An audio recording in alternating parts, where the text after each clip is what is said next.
Good morning friends. और morning के सारे जो काम होते हैं जैसे साफ़ सफाई, उसके बाद पूजा वूजा, वो सब मेरा हो चुका है। और अभी मेरे पास काफ़ी सारा टाइम है तो मुझे पौधों में पानी डालना था, लेकिन अभी छत पे एक्चुअली अभी आंधी वांधी का भी मौसम रहता है, तो उसकी वजह से थोड़ी धूल थी, तो मैंने सोचा साथ के साथ थोड़ा सा पानी डाल के वाइपर से क्लीन भी कर दूँ। और जब से मैंने ये वाइपर वाला आइडिया छत पे चलाया ना, तो उससे मेरी लाइफ आसान हो गई। बहुत कम पानी में बहुत इजीली क्लीन हो जाता है और ज़्यादा झुकना भी नहीं पड़ता। नहीं तो झाड़ू से तो मतलब हिम्मत ही नहीं पड़ती रहती थी छत साफ़ करने की। तो पौधों में भी पानी डालना है साथ के साथ, और अभी काफ़ी सारा टाइम है।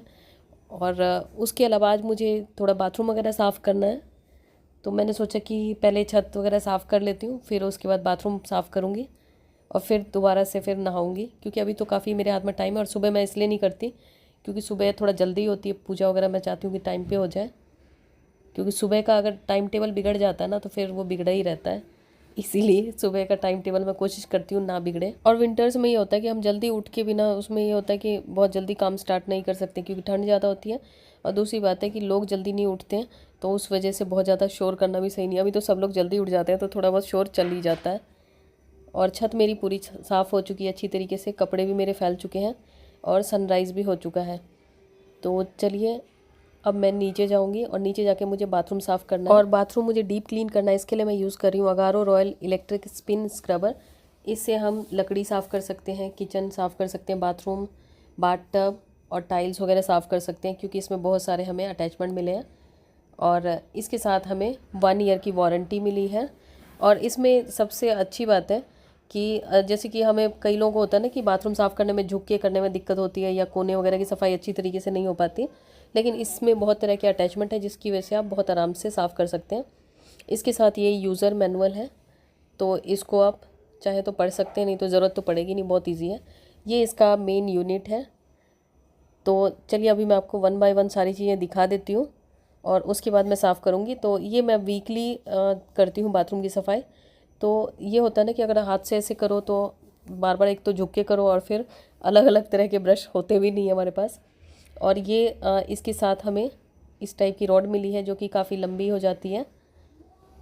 तो इसके साथ ओवरऑल हमें ये सब सारी चीज़ें मिली हैं। और इसके साथ हमें कई तरह के जो ब्रश हेड्स मिले हैं। और ये है मेन जो कुछ ब्रशेज़ इसमें लगेंगे। तो ये ऊपर इसमें वेलक्रो टाइप का है, जैसे कि ये वाले ब्रश जो है ये इसके ऊपर चिपक जाएंगे, और हमें जैसी क्लीनिंग करनी हो उस हिसाब से हम ब्रश लगा सकते हैं इसमें। तो ये मल्टीपर्पज़ स्क्रबर है, तो आप इसको कहीं पे भी यूज़ कर सकते हैं, सॉफ्ट से सॉफ्ट सरफेस पे और हार्ड से हार्ड सरफेस पे, जैसे कि लकड़ी के दरवाजे वगैरह भी इससे साफ़ हो सकते हैं। और ये वाले जो ब्रश हैं ये इनको हम डायरेक्ट उसमें लगा देंगे मेन यूनिट में। इन तीनों ब्रशों को हम, जो ब्रशेज़ हैं इनको हम डायरेक्ट मेन यूनिट में कनेक्ट कर सकते हैं। तो चलिए मैं 1 बाय 1 आपको लगा के दिखा देती हूँ इनको कैसे अटैच करना है। बहुत ही ईजी है, बहुत ही सिंपल है, और जैसी आपकी रिक्वायरमेंट है उस हिसाब से आप कर सकते हैं। और इसके साथ हमें ये दीवार पे चिपकाने के लिए मिला है, जिससे कि हम इसको हैंग कर सकते हैं। चार्जिंग के लिए केबल मिली है, और ये वारंटी कार्ड है, 1 ईयर की वारंटी है इसके साथ। तो चलिए अब हम इसको अटैच कर लेते हैं, सभी चीज़ों को कनेक्ट कर लेते हैं। तो ये इसका हैंडल को हमें इस तरीके से ज्वाइन करना है। ये हो चुका, और ये इससे लंबा भी हो जाता है, मतलब काफ़ी लंबा हो जाता है। जैसे दीवार के कोने वगैरह है बाथरूम की, तो ऊंचाई पे है तो उसको आप यूज़ कर सकते हैं इसको लंबा करके इस तरीके से। तो अब ये मेन यूनिट है, तो इसमें आप जो चीज़ साफ़ करना चाहें उस हिसाब का ब्रश लगा सकते हैं। इसको हमें इस तरीके से यहाँ से इसको घुमा के फिक्स करना है। तो ये हमारा लग के रेडी हो गया है। और इसको हैंडल को हम और लंबा कर सकते हैं जो हमारी रिक्वायरमेंट है उस हिसाब से। तो ये काफ़ी लंबा हो जाता है, और जब रिक्वायरमेंट नहीं होता आप इसको शॉर्ट भी कर सकते हैं। उसके बाद यहाँ से ऑन होगा, पावर बटन है, तो यहाँ से आप ऑन कर सकते हैं। और साथ ही 2 एडजस्टेबल स्पीड है, तो आप कम या ज़्यादा अपनी रिक्वायरमेंट के हिसाब से स्पीड सेट कर सकते हैं। और इससे आप बहुत तरह की चीज़ें साफ़ कर सकते हैं, जैसे कि बाथ टब हो गया, जिसको साफ़ करना मुश्किल काम लगता है, bathroom, shower, wash basin, corner सबसे ज़्यादा डिफ़िकल्ट है। ये इस तरीके से घूमेगा, और ये जो हैंडल को हम जैसे शॉर्ट कर सकते हैं, जैसे हमें पास की जगह पे साफ़ करना है तो।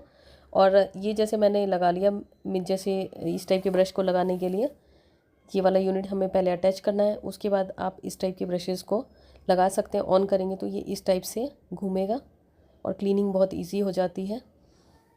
तो उसके बाद दूसरा ब्रश लगा के मैं आपको दिखा रही हूँ। मैं सारे ब्रश आपको 1 बाय 1 लगा के दिखा रही हूँ, जिससे कि आपको ये आसान हो जाए समझना कि किससे आप क्या क्लीन कर सकते हैं। तो बहुत सारे ऑप्शन है, ग्लास वगैरह भी इजीली क्लीन हो जाता है इससे। इसी तरीके से ये सबसे सॉफ्ट ब्रश है, तो इससे जैसे कि कहीं कांच का कुछ हो तो उससे साफ़ कर सकते हैं। उसके बाद हम इस यूनिट को निकाल देंगे। उसके बाद जो इस टाइप के ब्रशेज़ हैं ये डायरेक्ट इसमें कनेक्ट हो जाएंगे। इसको मैंने कनेक्ट कर लिया और फिर इसको हम ऑन कर लेंगे तो ये इस टाइप से घूमेगा। फिर अगला ये कॉर्नर वगैरह के लिए जो कुछ ऐसे एरियाज़ होते हैं जहाँ पे क्लीनिंग बहुत मुश्किल होती है, तो उसके लिए पॉइंटेड है, इसकी टिप जो है पॉइंटेड है, तो साफ़ करना इसको आसान है। उसके बाद ये वाला छोटा वाला ब्रश, तो इसको भी लगा के मैंने आपको दिखा दिया। अब बाथरूम साफ़ करने के लिए पहले मैं थोड़ा सा जेंटल लिक्विड डिटर्जेंट मैंने डाला है इसमें। आप कोई भी लिक्विड डिटर्जेंट या कुछ भी जो जिससे साफ़ करना चाहें वो यूज़ कर सकते हैं। और ये 1 हफ़्ते में इस टाइप से बाथरूम की जो टाइल्स है वो हो जाती है हमारी गंदी। तो ये काफ़ी गंदी हो रही हैं, तो मैं आपको साफ़ करके दिखाती हूँ। और हो सकता है कि इससे उतनी अच्छी तरीके से साफ़ भी ना हो जो मैंने लिक्विड डाला है, तो फ्लोर क्लीनर आपको मिल जाएगा, टाइल क्लीनर मिल जाएगा ये आपको किसी भी हार्डवेयर शॉप पे, तो आप वो भी यूज़ कर सकते हैं। नहीं तो चाहे आप अगर बहुत ही ज़्यादा हार्ड स्टेन है तो थोड़ा बहुत हार्पिक डाल के आप साफ़ कर सकते हैं कॉर्नर्स वगैरह। उससे जैसे ये ब्रश आप यूज़ करेंगे ना तो कॉर्नर्स की सफाई अच्छी तरीके से हो जाएगी, क्योंकि ये कोने कोने को अच्छी तरीके से साफ़ करता है। और टाइल्स के जो ग्राउट होते हैं वो गंदे हो जाते हैं, तो उसको भी आप साफ़ कर सकते हैं। किचन में जो सिंक के नीचे का एरिया होता है उसको क्लीन करना भी बहुत डिफ़िकल्ट लगता है, तो उसको भी आप साफ़ कर सकते हैं। तो ये पॉइंटेड जो ब्रश है इससे मैं टाइल के ग्राउट्स वगैरह साफ़ कर रही हूँ। उसके अलावा जो कॉर्नर्स हैं उनको साफ़ करूँगी। तो अभी तो मैंने नॉर्मल लिक्विड क्लीनर लिया है। और ये आप देखो, ये यहाँ पे जो होती है ना जाली, इसके पास भी बहुत ज़्यादा गंदगी इकट्ठी हो जाती है, मिट्टी इकट्ठी हो जाती है, तो ये साफ़ कर लिया मैंने। उसके बाद मैंने टाइल क्लीनर डाला है। ये टाइल क्लीनर आपको किसी भी हार्डवेयर शॉप पे मिल जाएगा, बहुत सस्ता सा आता है ये। तो ये आप मार्बल वगैरह पे भी यूज़ कर सकते हो। ये डाल के मैंने स्क्रब वाला जो ब्रश था वो इसमें लगाया है, जो ब्लू कलर का था, जैसे ब्लू नहीं ग्रीन कलर का था, तो उससे ये पूरा फ्लोर जो है अच्छी तरीके से क्लीन हो रहा है। और अगर मैं हाथ से करती तो इसमें मुझे मेहनत काफ़ी लगती। और दूसरी बात है कि जैसे कुछ लोगों को प्रॉब्लम होती है कि वो झुक के नहीं कर सकते, तो इसमें आपको ऐसी कोई प्रॉब्लम नहीं लगेगी। आप आराम से जिस टाइप का ब्रश यूज़ करना चाहें आप यूज़ करके साफ़ कर सकते हैं। और ऊपर की दीवारों की टाइल्स भी आप इससे साफ़ कर सकते हैं। तो ये अच्छी तरीके से क्लीन कर देता है। और जिस टाइप की रिक्वायरमेंट हो, आप अगर आप डेली क्लीन करते हैं इससे, तो आप बहुत ही माइल्ड डिटर्जेंट यूज़ कर सकते हैं। और अगर आपको मतलब हफ्ते दिन पे अगर इस टाइप की क्लीनिंग करते हैं तो आप कोई हार्ड डिटर्जेंट भी यूज़ कर सकते हैं, जैसे टाइल क्लीनर हो गए। और इससे दीवार वगैरह की टाइल भी ईज़िली क्लीन हो जाती है। और जो लिक्विड डिटर्जेंट बचा हुआ था वो मैंने दीवारों पे डाल दिया। तो ये बाथरूम क्लीन करने के बाद फिर जो ऊपर के हमारे 3 बाथरूम हैं उनको भी मैं साफ़ करूँगी। तो इससे थोड़ा है कि बार बार झुक झुक के नहीं करना पड़ता और आसान हो जाता है। और उसके बाद मैं शीशे पे टूथपेस्ट लगा रही हूँ, क्योंकि शीशे पे टूथपेस्ट लगा के साफ़ करने से बहुत चमक आ जाती है। और उसके बाद ये थोड़ा सॉफ्ट वाला ब्रश, ये इससे मैं इसको टूथपेस्ट से पूरा ये अच्छी तरीके से स्क्रब करेगा जेंटली। इसमें शीशे पे हार्ड ब्रश ना यूज़ करें। और थोड़ी देर बाद इसको मैं वाइप कर दूँगी तो शीशा बिल्कुल नए जैसा चमक जाएगा।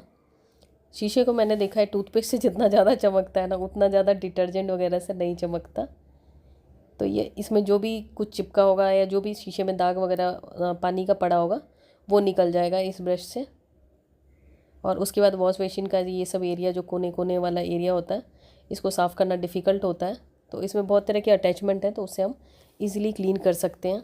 और जब इस मशीन को हम ऑन करते हैं तो सबसे पहले तो लो स्पीड पे चलता है, फिर 2 सेकंड्स के लिए हम इसे लॉन्ग प्रेस करते हैं तो ये हाई स्पीड पे आ जाता है। तो आप अपनी रिक्वायरमेंट के हिसाब से जो आपको चाहिए वो कर सकते हैं। और 3 से 4 घंटे में इसकी बैटरी पूरी चार्ज हो जाती है और ये लगभग 1.5 घंटा आप इससे अच्छी तरीके से सफाई कर सकते हैं। तो मेरे जो चारों बाथरूम हैं वो आराम से साफ़ हो जाएंगे। और आप देख सकते हैं जो पहले मैंने आपको टाइल दिखाई थी, बाथरूम के कॉर्नर्स दिखाए थे कितने काले हो रखे थे, अब कितनी ईजिली साफ़ हो गया। और ये उन लोगों के लिए काफ़ी हेल्पफुल होने वाला है जिन लोगों को मतलब घुटने वगैरह में दर्द होती है। और आजकल हर किसी को भी झुक के काम करना पसंद नहीं है, तो उनके लिए काफ़ी यूज़फुल रहेगा। और ये मेरा शीशा मैंने वाइप कर लिया है इसको सूखे कपड़े से, तो शीशा भी एकदम चमक गया और टाइल्स आपको दिख रही होगी बिल्कुल क्लीन हो गई है। और खैर मेरा बाथरूम आप एकदम ये एक्सपेक्ट करोगे कि बिल्कुल ब्रांड न्यू हो जाए, तो वैसा तो नहीं हो सकता क्योंकि 15 साल पुराना है, लेकिन काफ़ी साफ़ हो गया है। और अगारो का जो ये इलेक्ट्रिक स्पिन स्क्रबर है, इसको जैसे सिंक के नीचे वाला एरिया होता है उसको साफ़ करने में हमें सबसे ज़्यादा प्रॉब्लम आती है कि कौन साफ़ करे, तो उसमें भी आप इसको यूज़ कर सकते हैं। कहीं भी कोने हो या कुछ इस टाइप की जगह जहाँ पे हमें दिक्कत लगती हो तो उसको आप साफ़ कर सकते हैं ईजिली। तो मैं इसका लिंक आपको डिस्क्रिप्शन में दे दूँगी, आप चेक कर सकते हैं। Welcome back friends. और बाथरूम वगैरह साफ़ करने के बाद मैं फिर से दोबारा से नहाई हूँ क्योंकि मुझे शैम्पू करना था। तो जब शैम्पू करना होता है ना तो मैं कुछ ऐसा काम रख के रखती हूँ जो उसके बाद मुझे शैम्पू करना हो तो थोड़ा वर्थ लगे। और सुबह सुबह आपको पता ही होगा, मैंने पहले भी बताया कि मैं सुबह सुबह अर्ली मॉर्निंग में शैम्पू इसलिए नहीं करती हूँ क्योंकि उस समय थोड़ा जल्दबाजी होती है, क्योंकि सुबह का जो टाइम होता है ना, जो मेरे मॉर्निंग रिचुअल्स हैं उनको पूरा करने में लगाती हूँ। तो चलिए अब जा रही हूँ मैं ब्रेकफास्ट बनाने। तो अब मैं किचन में पहुँच चुकी हूँ क्योंकि आज मैंने बहुत ज़्यादा साफ़ सफाई कर ली और अब मुझे थकान भी हो रही है। तो यश ने रात को छोले भिगो के रखे थे तो वो बनाएगा आज छोले कुलचे, और मैं ब्रेकफास्ट में ये बना रही हूँ पनीर के पराठे क्योंकि ये मुझे सबसे आसान लगा मैंने कहा यही बना लेती हूँ। तो ब्रेकफास्ट के बाद फिर मेरे पास थोड़ा टाइम बचेगा तो थोड़ा सा मैं कुछ एक्स्ट्रा मेरे पास काम है वो कर लूँगी क्योंकि लंच तो यश बनाने वाला है। और जब कोई और लंच बनाता है ना तब तो ऐसा लगता है कि दुनिया के सारे काम याद कर लो कि उस समय काम करना है। तो खैर मेरा ये ब्रेकफास्ट जो है फटाफट से तैयार हो चुका है, मतलब ऑलमोस्ट तैयार हो ही गया है। और ये पराठों के साइज़ तो काफ़ी बड़े बड़े बन रहे हैं। तो चलिए अब ब्रेकफास्ट करने के बाद फिर हम मिलते हैं थोड़ी देर बाद। और उसके बाद 2-3 घंटे मैंने थोड़ा टाइम पास किया। चलिए अब किचन में आते हैं। ये छोले रात भर भिगोए थे यश ने, और उसके बाद चाय पत्ती का पानी एक जगह उबाल लिया बर्तन में, और चाय पत्ती के पानी को इस कुकर में डाला है और थोड़ा सा पानी डाला है उबालने के लिए, और थोड़ा सा नमक ऐड करेंगे। और ये चाय पत्ती का पानी इसलिए डाला है ताकि थोड़ा सा इसका कलर जो है डार्क आए। और यश बनाता है तो वो पूरा अपने नियम से बनाता है। और ये गरम मसाले हैं, खड़े गरम मसाले, इनको थोड़ा सा ड्राई रोस्ट किया। इसमें थोड़ा सा धनिया पाउडर, मैंने बोला साबुत धनिया डालना है कि पाउडर, बोला नहीं धनिया पाउडर, ये घर का पिसा हुआ है तो साबुत धनिया जैसे ही खुशबू आती है इसमें। इसको थोड़ा सा ड्राई रोस्ट करना है जब तक खुशबू आ जाए। और छोले में 10 सीटी लगभग लगाई है और इसको निकाल लेना है। और इसका जो पानी बचेगा चाय पत्ती के छने हुए पानी, मतलब उबला हुआ पानी जो भी है वो फेंकना नहीं है। इसमें थोड़ी सी हींग, जीरा और खड़े गरम मसाले तो हमने वैसे ऑलरेडी पीसी रखे थे इसलिए खड़े गरम मसाले इसमें नहीं डाले। और ये पिसी हुई टमाटर और थोड़ी सी अदरक, थोड़ी सी डाली है उसने अदरक, ना के बराबर। बस इसको चलाते रहना है हमें तब तक जब तक खुशबू ना आ जाए। थोड़ा सा नमक हम इसमें ऐड करेंगे।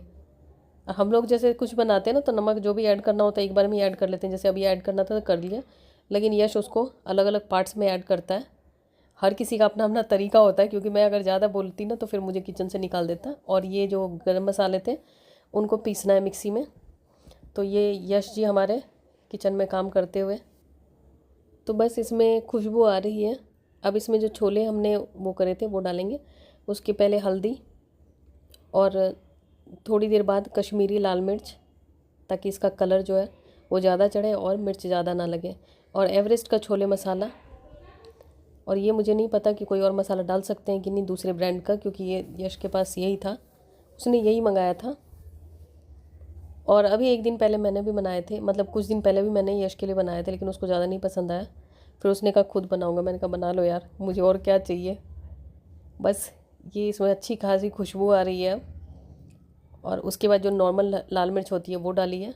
अब ये उबले हुए छोले जो हैं इसमें डालेंगे, और जब हमें पानी की रिक्वायरमेंट होगी ना तो वही वाला पानी डालेंगे जो हमने उबालने में यूज़ किया था।